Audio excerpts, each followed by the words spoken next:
Te olete rääkinud sellest rahaloome protsessist ka päris põhjalikult, et seda on nüüd nämmutatult igalt poolt, igalt pidi, et mismoodi see raha meile siia tekib, aga äkki võtaks veel selle korra ette ja nagu lühidalt räägiks selle lahti, et mismoodi raha kui selline meil tänapäeva majanduses siin ringleb ja kuidas see intress sinna tekib ja kõik need võlad ja asjad sinna juurde. Ma mõtlen just seda, et neid võlgu ei ole kunagi võimalik ära maksta, eks ju. No võlgu ei ole võimalik ära maksta, sellepärast et raha alati tiksub nagu rohkem süsteemi juurde kohustusena intresside näol. Kui seda raha siis füüsiliselt, ma pean siin hulgas silmas ka siis virtuaalselt olemas on. Sest ega üks asi on täna nagu see, et sularaha tahetakse ära kaotada. Sularaha on veel teatud piir, ütleme siis sellele, mis ei luba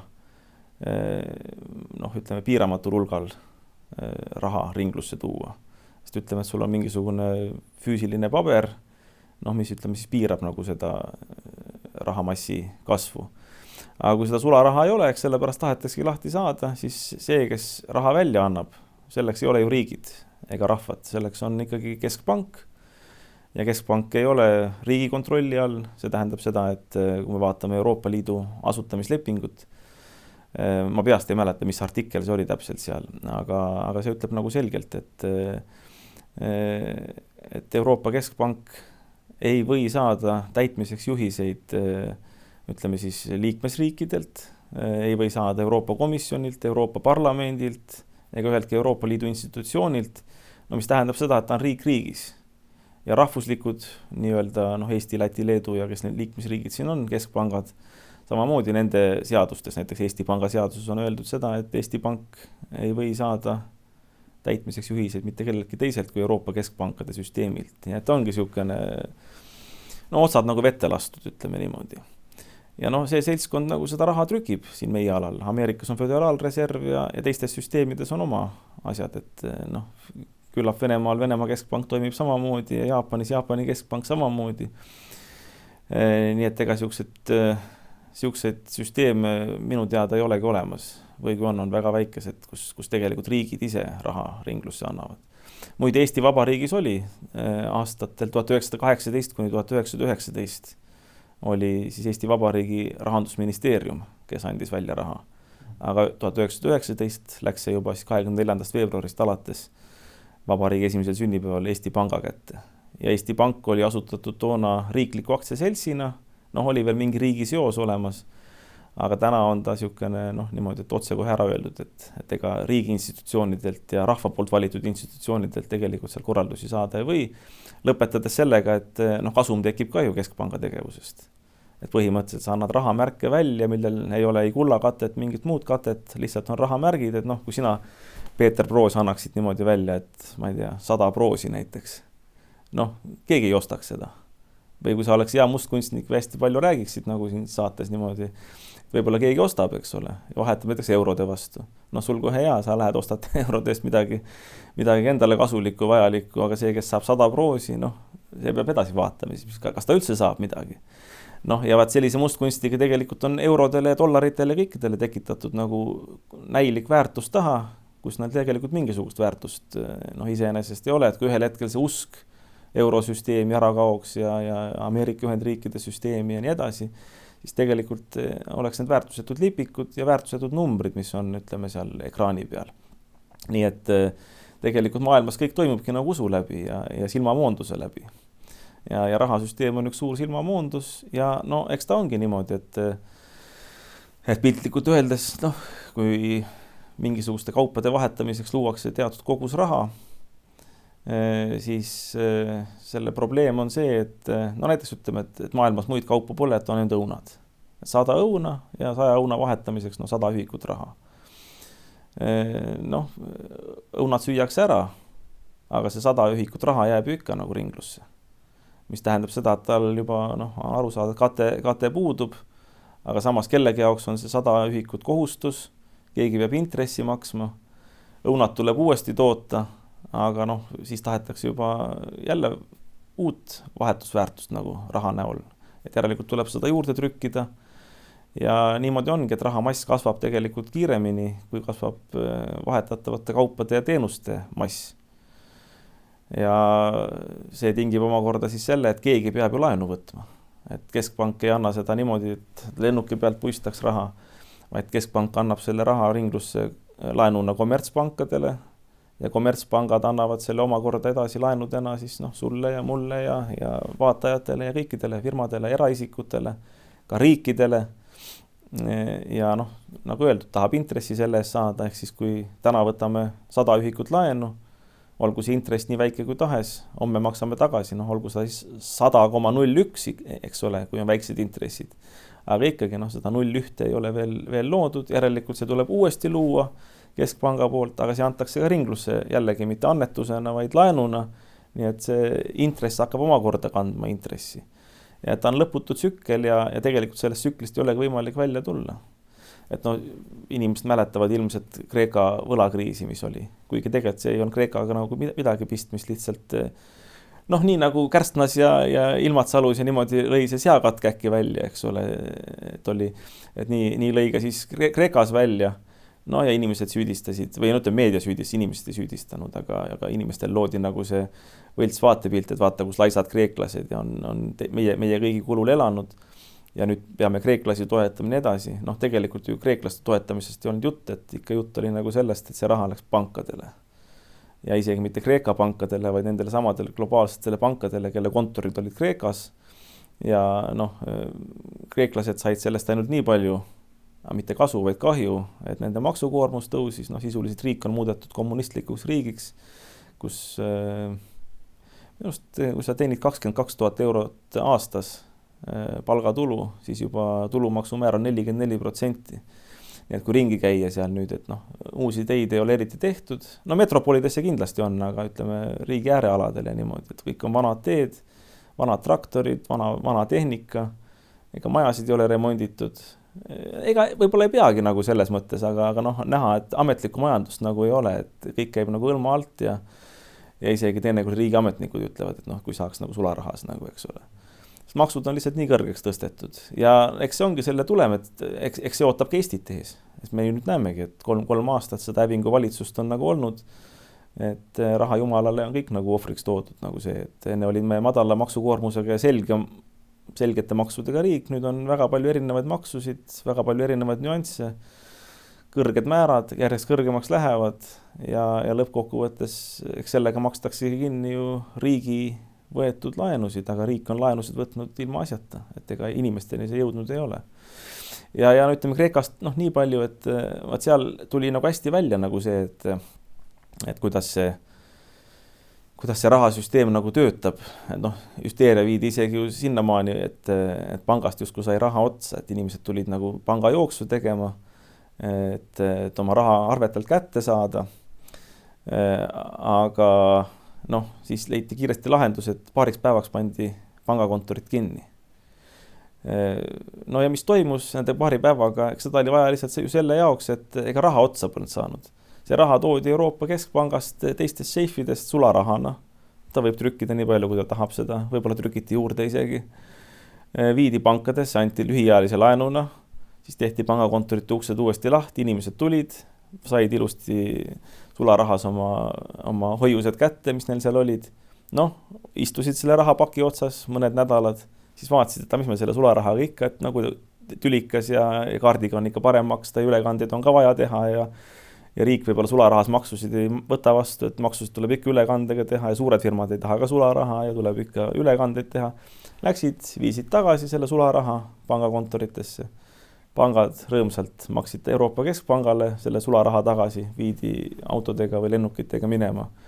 Ja tegelikult süsteem stabiliseerus süsteemi mõttes, aga kvaliteedi mõttes ju midagi ei muutunud, et võlgu oli Kreeka ikka ja Kreeka inimesed ühesõnaga lihtsalt lahendati lühiajaliselt see asi niimoodi ära. Ja see näitabki paraku tegelikult seda, et kui siin öeldakse seda, et ühel hetkel süsteem jookseb kokku või niimoodi, et see süsteem kahjuks ei jookse kunagi kokku. Et siin on õige nimi, et vanglaplaneet, et see ongi nagu vanglaplaneet, et ta on suletud süsteem nagu põhimõtteliselt. Et seda on võimalik kokku jooksutada, seda rahasüsteemi ja kõike, aga see peaks olema nagu rahva enda ülestõusuna. Et siis on, et põhimõtteliselt tullakse võimule, on 51%, otsustuskogust, ükskõik kuidas see saavutatakse, noh, eeldatavalt valimistega, eks ole. Ja muudetakse seadused ära, et noh, nii ma näen, et on võimalik seda muuta. Aga see, et süsteem kokku kukuks, et tal raha otsa saaks või seda, paraku seda ei juhtu, sest küllalt kavalalt üles ehitatud süsteem. Aga kes ja millal selle süsteemi on niimoodi paika pannud, sest ega see ei ole ju aegade algusest, et see on niisugune viimase aja majandusmudel, et see nii-öelda kohustusliku reserviga pangandussüsteem. No jah, ega Ameerika Ühendriikidesse hakkas juba 19. sajandil. Seal oli esimene Ameerika Ühendriikide pank ja teine Ameerika Ühendriikide pank, et püüti nagu niisugust keskpanka teha tänases mõttes. Aga alati jooksis see asi nagu sellega kokku, et noh, kongress hääletas selle maha, likvideeriti ära, et seal olidki presidente tapeti. Minust, kas president Garfield oli nagu see, kes surivoodil veel ütles seda, et ma tapsin panga, et ta oli väga uhke selle üle. Noh, mis oli ka hea, et oli õige mees, tappis panga ära, aga noh, tehti uus pank nagu ja kuni siis 1913 tehti Föderaalreserv. Aga enne seda Ameerika Ühendriikide rahasüsteem, noh vaata, meie ei ela keegi nii kaua, aga see oli üks hea rahasüsteem tegelikult, demokraatlik ja päris inimeste keskne ja küllalt aus, et ta toimis näiteks niimoodi 19. sajandil ja enne seda. Et noh, kongress oli seaduse vastu võtnud, et kui palju Ameerika Ühendriikide dollareid saab noh, teatud koguse kulla eest ja teatud koguse hõbeda eest. Ja igal pangal oli õigus anda välja dollareid, trükkida dollareid. Aga ainult sellel tingimusel, kui deponeeritakse noh, inimeste või ettevõtete poolt sinna hoiusena siis vastav kogus kulda või vastav kogus hõbedat. Ja keskpanka ei olnud, aga keskvalitsuse roll, Ameerika Ühendriikide valitsus kontrollis siis läbi oma riikliku panga, mis ei olnud siis keskpank tänas mõttes, aga oligi lihtsalt niisugune noh, riiklik aktsiaselts. Et ta tegi kontrolloste, ütleme niimoodi, et läks ja püüdis siis oma käes oleva rahaga välja vahetada seal pangas, ütleme siis kulda ja hõbedat. Ja kui see ebaõnnestus, et ei olnud nii palju kulda ja hõbedat, oli siis nagu, noh, ega pettused on alati olnud. Mõni pank andis välja rohkem rahamärke kui lubatud, siis see pank lihtsalt natsionaliseeriti, liideti selle riikliku panga külge ja noh, ühesõnaga korjati niimoodi ebaausad turuosalised minema turu pealt. Nii et noh, see oli nagu selles mõttes õige ja aus süsteem ja niimoodi ta peaks olema, et olgu see tagatis siis kuld või hõbe või minu pärast inimese tööpanus või midagi muud. Aga jah, täna on kardinaalselt teine, et mingit tagatist ei ole ja välja antakse nii palju raha, kui palju vaja on ja paraku mitte meie ei otsusta seda, vaid seda otsustavad rahaomanikud, kes teenivad selle raha välja andmise pealt kasumit. Aga Tartu hoiulaenuühistul on Eesti veksel või vähemalt oli, kas see endiselt on veel olemas ja kas sellega saab kuskil arveldada ja mismoodi see süsteem on üles ehitatud? Ei, noh, ta on ka niimoodi üles ehitatud, et on olemas see veksel, aga noh, ei ole paraku nagu väga laia levikuga, et saab mõnedes kohtades osta nii füüsiliselt kui ka ütleme, oleme niisuguse elektroonilise ringluse teinud sellele. Aga ma ütlen, et usust jääb puudu inimestel. Et eks see on peamine asi rahasüsteemi puhul. Et kui ma ütlen nagu teoreetikuna ka, et ega iga rahasüsteem põhineb kõigepealt usul nagu. Ja kui usku ei ole, siis seda ütleme, raha kasutada ei saa või jääbki ta, ütleme, piiratud fanaatikute ringkonda. Aga noh, ütleme, ole sa nii suur fanaatik, kui tahad, lõpuks on vaja sul ikka osta kütust, lõpuks on sul vaja elektrienergiat, soojaenergiat, noh, toitu. Toiduga võib-olla oleks lihtsam, aga eks toit vajab ka kõik elektrienergiat ja sooja ja kütust, et seda toota.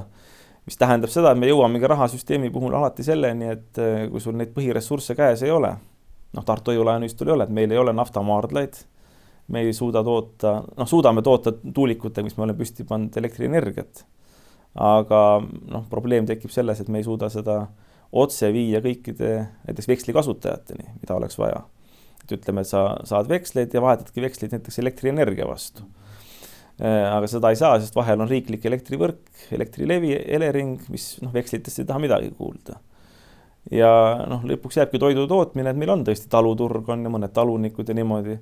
Aga noh, nemad on alati selle kasutamisel selle ees, et noh, fanatismist võid sa ju kasutada, aga kui nendel tuleb ka autole diislit või bensiini osta ja ütleme elektrienergiast maksta, siis seda paraku teha ei saa ja eks sinna taha see jääb, et üks väheseid riike, kus on õnnestunud nagu see vekslisüsteem, ongi ju Šveits, kus on 2 paralleelvaluutat üks on siis ametlik nii-öelda riiklik Šveitsi frank ja teine on siis VIR või VIR rahasüsteem, mis minu arvates nüüd füüsiliselt enam ei ringle, aga on elektrooniline. Ja 20% riigi majandusest tegelikult käib selle VIR-i kaudu. Et nemad õigel ajal tegid, et kui see riiklik surve nii suur ei olnud 30. aastatel ja see on siiamaani püsima nagu jäänud, et ju nendel on siis lahendatud nagu see toorainete küsimus ka, et saab toorainet ka selle raha eest osta. Ja miks ma sellest räägin, et kui me selle veksli käima panime, et siis me tegelikult helistasime sinna VIR-panka ja püüdsime saksa keeles kohalik inimene, kes Šveitsis oli elanud, püüdis nagu kontakti saada. Et nad ka meile õpetusi jagaksid, et kuidas parem oleks alustada. 3-4 korda visati toru ära, lõpuks ikka palusime, et äkki rääkige meiega. Ja siis nad ütlesid, et see süsteem ei ole ekspordiks, et me ei räägi sellest. Et võib-olla neil on siis mingi kokkuleppe nagu saavutatud, et me teie süsteemi jätame alles, et aga siin abistada kedagi ei tohi. Siis me tegime nagu oma peaga, aga ma ütlen, et sõlmküsimus on nagu see, et põhiressursid peavad olema nafta ja elektrienergia. Et ilma selleta nagu sellist alternatiivset süsteemi on väga raske tööle saada.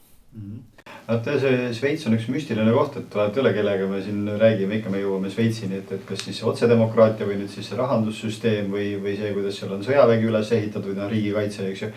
Et see on selline koht, kus tasuks nagu igas mõttes võib-olla eeskuju võtta. No niimoodi ta on, jah. Et nemad on õigesti ajanud oma riiklikku poliitikat ja rahvas on ühesõnaga õigesti ajanud. Ja minu arust on ju eeskujuks ka nagu selles osas, et Šveits koosneb tegelikult iseseisvatest riikidest, mida nimetatakse kantoniteks ja poolkantoniteks. Kui sa vaatad nagu Šveitsi numbrimärgiga autosid, siis ühel pool on see Šveitsi ristiga vapp või lipp ja teisel pool on siis tegelikult kantoni lipp. Nii et nad ongi nagu niimoodi riik riigis, et Šveits ainult on ju konföderatsioon, mis esindab nagu välis- ja kaitsepoliitiliselt neid kantoneid. Aga igal kantonil on oma maksuseadused, valimisseadused ja nii edasi, majandusseadused ja isegi konstitutsioon, nii et nad korraldavad oma elu ise. Ja see elu peaks olema Eestis ka tegelikult, aga ta ei ole. Täispikka intervjuud Andro Roosiga ja veel teisi põnevaid vestluseid julgete ja inspireerivate inimestega leiate Vanglaplaneedi vastupanuliikumise lehelt aadressilt vastupanuliikumine.ee. Aga enne kui sinna suundute, jagage seda videot kindlasti ka teistega.